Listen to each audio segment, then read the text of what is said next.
ఇద్దరు కొడుకులు ఒక కూతురు. హాస్పిటల్ వెళ్దామంటే ఆ అబ్బాయిని తీసుకొని వెళ్దామంటే ఆ అబ్బాయి కూడా రావట్లేదు, ఆరోగ్యం హుషారులేక ఆ అబ్బాయి కూడా తీసుకెళ్తానికి. నేను డబ్బులు ఇస్తానమ్మా, నేను ఇచ్చి మానిటర్ చేస్తాను, నేను చేస్తాను.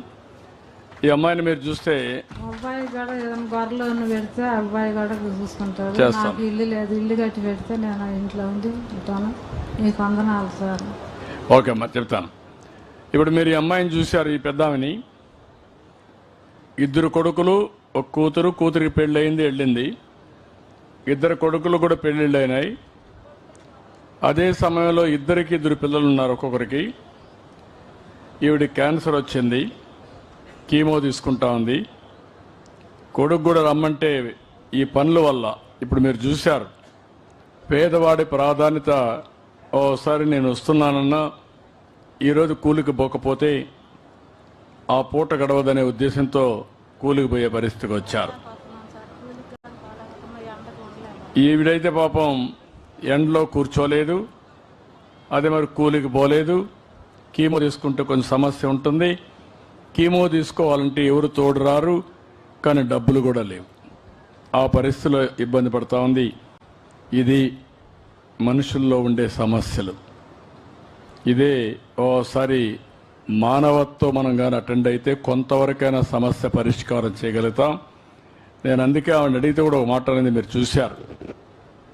కొడుకులు ఇదైతే వాళ్ళకు కూడా ఏదైనా గొర్రెలు పట్టించండి, నాకు ఆరోగ్యం కోసం ఇవ్వండి, ఇల్లు కూడా లేదు, ఇల్లు కట్టించండి, వాళ్ళు బాగుపడతారు, నా ఆరోగ్యాన్ని బాగు చేసుకుంటారని కోరుకునే పరిస్థితి వచ్చిందంటే భారతదేశంలో ఒక గొప్ప సంపద. ఈవిడికి ఇన్ని ఇబ్బందులున్నా ఆవిడ గురించి ఆలోచిస్తేనే కొడుకుల గురించి ఆలోచిస్తూ ఉంది. అది భారతదేశంలో ఉండే ఒక పెద్ద అనుబంధం, పిల్లలపై నుండే అనుబంధం. పిల్లలు కూడా అనుబంధాన్ని కాపాడుకోవాలంటే తల్లిదండ్రులను గౌరవిస్తూ వాళ్ళను కూడా సక్రమంగా చూసుకోవాల్సిన బాధ్యత ఉంది. ఇప్పటికే చాలామంది చూసుకుంటున్నాం, కానీ ఇంకా బాగా చూసుకోవాల్సిన అవసరం ఉంది. ఈ కుటుంబాన్ని పూర్తిగా ఆదుకుంటాను, ఏం చేయాలని చెప్తాను. ఈ అమ్మాయికి అయితే ఇమ్మీడియట్ డబ్బులు ఇచ్చి ఎంత ఖర్చు అవుతుందో కలెక్టర్ ఆదేశాలు ఇస్తున్నా. పూర్తిగా క్యాన్సర్కి 8 సార్లు కీమో ఇవ్వడానికి ఏమేం కావాలో డబ్బులు శాంక్షన్ చేయండి, మీరు పర్యవేక్షించండి. ఓకే, నేను చేస్తాను, నేను చెప్పిస్తాను, ధైర్యంగా ఉండండి. నేను మాట్లాడతాను, ఏం చేయాలి చెప్తాను. కూర్చో లేమ్మా,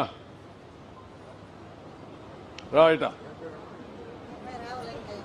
ఇంకా ఏమ్మా చెప్పు, మైక్ పట్టుకో, మాట్లాడు, బాగా మాట్లాడుతాను, ఫ్రీగా మాట్లాడు. నీ పేరేంటమ్మా? గట్టిగా మాట్లాడుతున్నావు. ఎంతమంది అమ్మా మీ ఇంట్లో? 2 కొడుకులండి. ఏం చేస్తారమ్మా? గొర్రెలుగా అతను సేద్యం చేస్తున్నాడండి. వాడికి ఇంటర్ చదువుతున్నాం. కొడుకు ఇంటర్ చదువుతాడు. పెద్ద కొడుక? పెద్ద కొడుకు పిల్లోడు ఇంటర్ చదువుతున్నాడు. ఇంకొకడు? ఒకరేనా? ఏంటి ఒకటితో నిలిపేశారు మీరు? ఒకటే ఎందుకు? ఇద్దరు కావాలి కదా. మీ ఊర్లో కూడా జనాభా తగ్గిపోతా ఉంది. నీకెంతమంది పిల్లలు? 2 మగపిల్లలేనా? ఇప్పుడు నీ కొడుక్కి ఒకటే కొడుకు, మరి ఎట్లా? నిజమేనమ్మా, నీకిద్దరు ఆయనకు ఒక్కరే. జనాభా తగ్గిపోతా ఉంది. ఇంకొక కొడుకు ఏం చేస్తాడు? రెండోవాడు? ఎంతమంది? కూతురు కొడుక? చదువుకుంటున్నారా? ఏం చదువుకుంటున్నారా?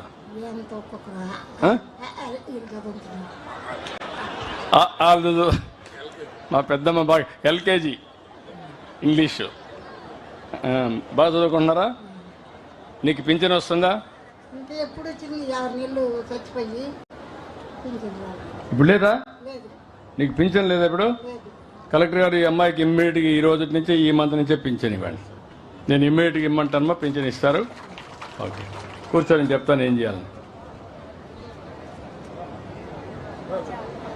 రారా, నువ్వేం చెప్పక్కర్లని అడిగిందని చెప్పమ్మా. నువ్వు మాట్లాడతావు కదా, నువ్వు మాట్లాడతావు కదా, నువ్వు నాతో మాట్లాడు. మీ ఇంట్లో ఎవరు ఉన్నారమ్మా? నువ్వు ఒకటేనా? పింఛన్ వస్తుందా? ఎంత ఇచ్చారు? కరెక్ట్గా ఇస్తున్నారా? నెల నెల ఇస్తున్నారా? ఏమైనా డబ్బులు తీసుకుంటున్నారా ఎవరన్నా? కాదు, లంచం. లేదా తీసుకోరు తీసుకోరా? గౌరవంగా ఇస్తున్నారా? ఎక్కడ మీ ఇంటికి వస్తున్నారా? ఇంటికి వచ్చే ఇస్తున్నారు. మొదటి తారీఖు ఇస్తారా? ఇస్తున్నారు. ఈరోజు ఇచ్చారా? ఎన్ని గంటలకు ఇచ్చారు ఈరోజు? పొద్దున్నే ఇచ్చారు. పొద్దున్నే ఇచ్చారు. దాచిపెట్టుకున్న డబ్బులు దాచిపెట్టుకున్నాను సార్. ఎక్కడ? ఇంట్లోనే పెట్టుకుంటున్నాను. నాకు ఇల్లు లేదు స్వామి.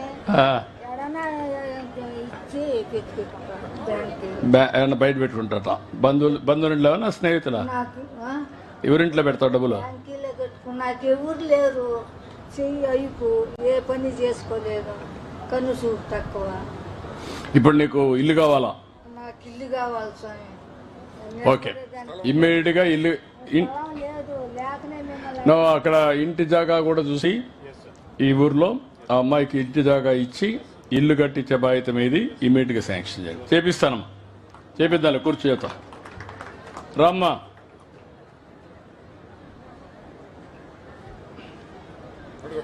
రామ్మా. నేను కూతురికి పచ్చివాసం వచ్చి చెయ్యగలేవు. భర్త చచ్చిపోయాడు. పిల్లలు ఆ పిల్లకి ఎంతమంది అమ్మా? 3 పిల్లలు. ఆడపిల్లలు 2, మగపిల్లడు. కూతురికి 3 పిల్లలు. పిల్లడు చదివంతా చదివి టీచర్ కట్టు చదివి పలకోకుండా ఊరుకున్నాడు. ఇక్కడే ఉంటాడు పిల్లడు. ఏం చదువుతున్నాడు వాడు? ఏం చేస్తా మీ వాడు మనవాడు ఏం చదువుతున్నాడు? ఏం చేస్తలేదు. చదువు ఉన్నాడు ఎక్కడ? ఇక్కడ లేడయ్యా. టంగుటూరు దగ్గర. పక్కూరా? టంగుటూరు. టంగుటూరు దగ్గర.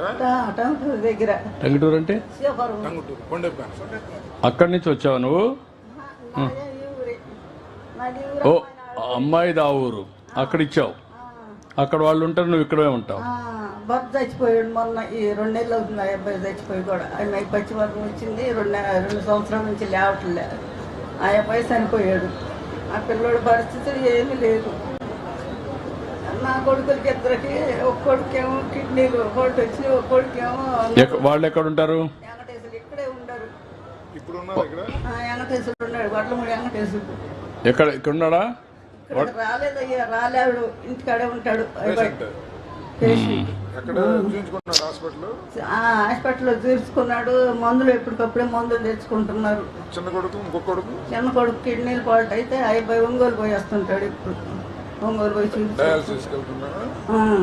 ఏమైనా భూమి ఉందమ్మా వాళ్ళకు? లేదయ్యా. నీకు 4,000 వస్తుందా? 4,000 వస్తుంది. ఓకే, మన మాట్లాడతా. ఇట్రా అమ్మా, నువ్వురా. ఏంటమ్మా నీ పేరేంటి? అర్జుడు మై సుబ్బాయమ్మ. చెప్పు, ఏంటి? ఎంతమంది ఉన్నారు? 4 అన్నల తమ్ముళ్ళు, 2 ఆడపిల్లలమే. అయితే 4 అన్నల తమ్ముళ్ళని మయ్యని మా మప్పని 7 చనిపోయారు. కొత్తవాళ్ళు శ్రీరాములు చెప్పాలా? కొత్తవాళ్ళు శ్రీరాములు ఎట్లు కాదు, పాడు కాదు. బెమ్మారెడ్డి